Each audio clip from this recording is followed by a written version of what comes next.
Wanda! Walang sagot sa tanong kung bakit hindi tayo pinili. Baka kasi hindi siya mahilig sa maganda. Okay lang yun, pabor yun sa'yo, naka ba? Anyway, mga yes-men, it's me. It's your girl, DJ Ganda Wanda. Kasama nyo na dito sa 101.1 Guess FM na hindi mahilig ipagsiksikan ang sarili.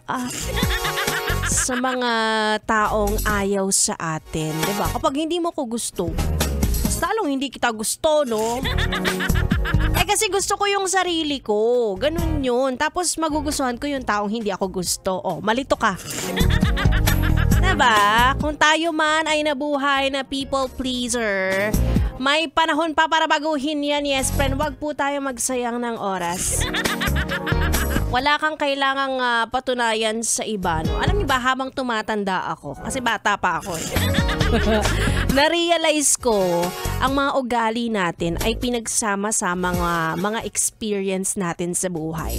So, 'di ba, isipin mo kapag hindi ka nagustuhan ng isang tao ngayon, kung ano ka ngayon, mahihirapan din siyang tanggapin ang past mo. May ganun pala. Akala ko kapag marami kang followers sa Instagram, sa TikTok, pwede na eh.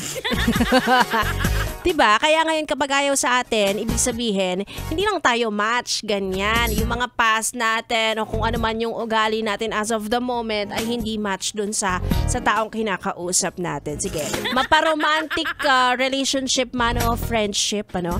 Minsan nahanap ka rin talaga ng magiging katapat mo nang hindi mo pinipilit at binabago ang sarili mo.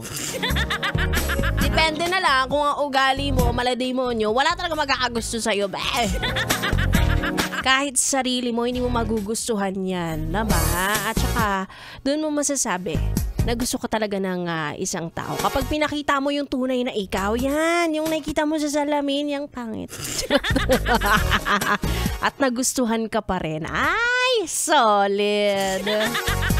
Ay, nako, ikaw na lang magtimbang kung bilang kaibigan o kaibigan. Lalandi! Sige na nga, habang ino-overthink mo yan, ituloy muna natin ang ating tugtugan at samahan niyo ako hanggang alas 9 ng gabi. Again, it's me, Ganda Wanda. Dito lang sa stasyong number 1 sa kagandahan.